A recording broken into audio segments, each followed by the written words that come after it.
بسم اللہ الرحمن الرحیم۔ السلام علیکم ورحمۃ اللہ وبرکاتہ۔ الحمد للہ حمدا کثیرا طیبا مبارکا فیہ، والصلاة والسلام علی سید المرسلین محمد وآلہ وصحبہ اجمعین، اما بعد۔ حاضرین و ناظرین، یہ درس نمبر 33 ہے اور آج سورۃ البقرہ کی آیت نمبر 37 کی تلاوت اور تشریح کی جائے گی 37۔ اعوذ باللہ من الشیطان الرجیم، بسم اللہ الرحمن الرحیم۔ فتلقى آدم من ربه كلمات فتاب عليه إنه هو التواب الرحیم۔ صدق اللہ العظیم۔ لفظی ترجمہ یوں ہے، فتلقا پھر سیکھ لیے آدم نے، من ربہ اپنے رب سے، کلمات چند کلمے، فتاب چنانچہ متوجہ ہوا، علیہ اس پر، انہ ہوا بلا شبہ وہی ہے، التواب بہت توبہ قبول کرنے والا، الرحیم نہایت رحم کرنے والا۔ ترجمہ یوں ہے، پھر آدم نے اپنے پروردگار سے کچھ کلمات سیکھی اور معافی مانگی تو اس نے ان کا قصور معاف کر دیا، بے شک وہ معاف کرنے والا بڑا مہربان ہے۔ اس آیت میں 3 باتیں بتائی گئی ہیں۔ پہلی بات، پھر حضرت آدم علیہ السلام نے اپنے پروردگار سے توبہ کے کچھ الفاظ سیکھ لیے جن کے ذریعے انہوں نے معافی مانگی۔ دوسری بات، چنانچہ اللہ تبارک و تعالیٰ نے ان کی توبہ قبول کر لی۔ تیسری بات، بے شک اللہ تعالیٰ بہت معاف کرنے والا بڑا مہربان ہے۔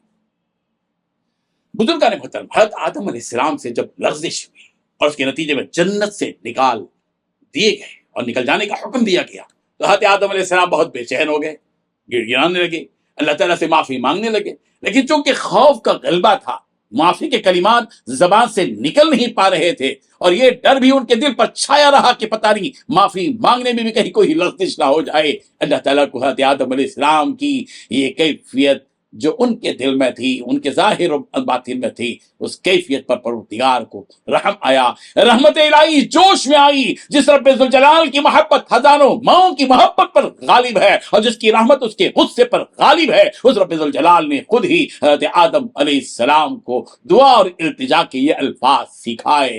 کیا پیارا رب ہے! غلطی ہو جاتی ہے بندے سے اور رب سکھاتے ہیں کہ تمہیں معافی مانگنا ہے، تمہیں اگر معافی مانگنا نہیں آتا تو ہم تمہیں معافی کرنے کا سلیقہ بھی بتاتے ہیں، اس کے لیے الفاظ بھی تم کو دیتے ہیں۔ کیا عجیب رحمت ہے پروردگار کی! پروردگار ہم پر بھی رحم فرمائیے جیسے آپ نے حضرت آدم پر رحم فرمایا۔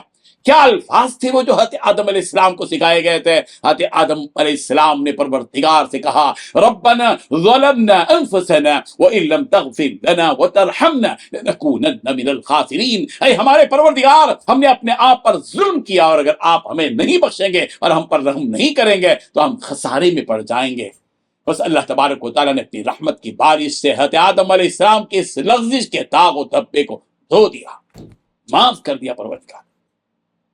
یہاں اس نکتے پر بھی غور کرتے جائیے کہ شیطان نے حضرت آدم علیہ السلام کا سجدہ نہ کیا اور اللہ تعالیٰ کے حکم کی خلاف ورزی کی، اللہ تعالیٰ کی بارگاہ میں مجرم بن گیا۔ ادھر حضرت آدم علیہ السلام سے لغزش ہوئی، مگر دونوں میں زمین و آسمان کا فرق ہے۔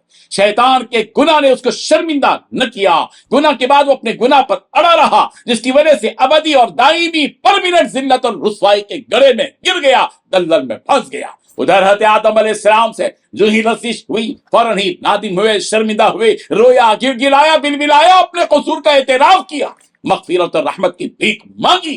بس اللہ تبارک و تعالیٰ نے یہ اعلان کر دیا کہ فتاب علیہ، ان کی توبہ کو قبول کر لیا گیا۔ اللہ تعالیٰ کو وہ لوگ پسند نہیں جو گناہ کرنے کے بعد بھی اتراتے ہیں، بلکہ وہ لوگ پسند ہیں جن سے گناہ ہو جاتا ہے تو اپنے دونوں ہاتھ اٹھا دیتے ہیں، آنکھوں سے آنسو بہاتے ہیں، رب ذوالجلال کے سامنے عاجزی اور انکساری کرتے ہیں، گر گراتے ہیں اور مغفرت و رحمت کی بھیک مانگ لیتے ہیں اور اپنی اصلاح کی فکر میں لگ جاتے ہیں۔ سورہ بقرہ کی آیت نمبر 160 میں یہی بات کہی گئی کہ الا الذین تابوا واصلحوا وبینوا فاولئک اتوب علیہم وانا التواب الرحیم۔ ہاں، وہ لوگ جنہوں نے توبہ کر لی ہو اور اپنی اصلاح کر لی ہو اور چھپائی ہوئی باتوں کو کھول کھول کر بیان کر دیا ہو تو میں ایسے لوگوں کی توبہ قبول کر لیتا ہوں، اور میں توبہ قبول کرنے والا، رحم کرنے والا۔ قرآن مجید میں ابراہیم علیہ السلام کا تذکرہ بھی ہے، اور حضرت ابراہیم علیہ السلام کی جو آزمائش ہوئی ان آزمائش کا بھی تذکرہ ہے، اور کلمات چونکہ اللہ تبارک و تعالیٰ نے حضرت آدم علیہ السلام کو عطا کیے تھے، جن کے ذریعے سے انہوں نے اللہ تبارک و تعالیٰ سے معافی مانگی، لیکن اللہ تبارک و تعالیٰ نے چند کلمات کے ذریعے حضرت ابراہیم علیہ السلام کی آزمائش کی، مگر حضرت ابراہیم علیہ السلام اپنی آزمائش میں پورے اترے۔ وَإِذِ ابْتَلَى إِبْرَاهِيمَ رَبُّهُ بِكَلِمَاتٍ فَأَتَمَّهُنَّ، اور پروردگار نے جہاں حضرت آدم علیہ السلام کے بارے میں یہ فرمایا کہ فتاب علیہ، اللہ نے ان کی توبہ کو قبول کر لیا، یہ توبہ کرنے والا جو معاملہ ہے قرآن مجید کی مختلف آیات میں موجود ہے۔ سورہ بقرہ کی آیت نمبر 54 میں کہا فتاب علیکم، بس اللہ نے تم کو معاف کر دیا۔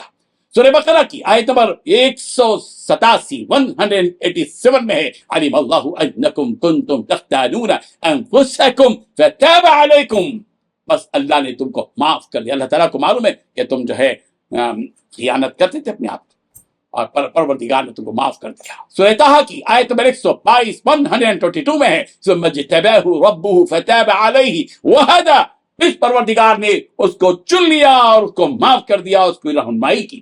اور سورہ مزمل کی آیت نمبر 20 میں ہے اَلَّن تُحْصُوهُ فَتَابَ عَلَيْكُمْ فَاقْرَؤُوا مَا تَيَسَّرَ مِنَ الْقُرْآنِ، اور پروردگار کے تواب و رحیم کی بات قرآن مجید کی مختلف آیات میں موجود ہے۔ سورہ بقرہ کی آیت نمبر 54 میں ہے اِنَّهُ هُوَ التَّوَّابُ الرَّحِيمُ، سورہ بقرہ کی آیت نمبر 128 میں ہے 128 إِنَّكَ أَنْتَ التَّوَّابُ الرَّحِيمُ، سورہ بقرہ کی آیت نمبر 160 میں ہے وَأَنَا التَّوَّابُ الرَّحِيمُ، اور سورہ توبہ کی آیت نمبر 104 میں ہے وَأَنَّ اللَّهَ هُوَ التَّوَّابُ الرَّحِيمُ۔ اس طرح مختلف اور متعدد آیات میں پروردگار کے تواب و رحیم کے تذکرے قرآن مجید میں کیے گئے ہیں۔ پروردگار آپ بھی، ہمارے لیے بھی آپ تواب بن جائیے، رحیم بن جائیے۔ ہم گنہگار بندے ہیں، گناہوں میں لت پت ہیں، پروردگار ہمیں وہ احساس پیدا فرمائیے، اور ہمیں عاجزی اور انکساری کے ساتھ گر گرا کر آپ کی بارگاہ میں معافی مانگنے والا بنا دیجیے، اور آپ ہمارے حق میں تواب و رحیم بن جائیے۔ اللہ تعالیٰ ہم سب کو معاف فرمائے، ہم سب پر رحم فرمائے، ہماری توبہ کو پروردگار قبول کرے۔ وآخر دعوانا ان الحمد للہ رب العالمین۔ ڈیلی درس قرآن کو سبسکرائب کیجئے، اپنے تاثرات اور مشورے ارسال کیجئے، اور اپنے متعلقین کا گروپ بنا کر انہیں روزانہ درس قرآن بھیجیں اور اجر و ثواب پائیں۔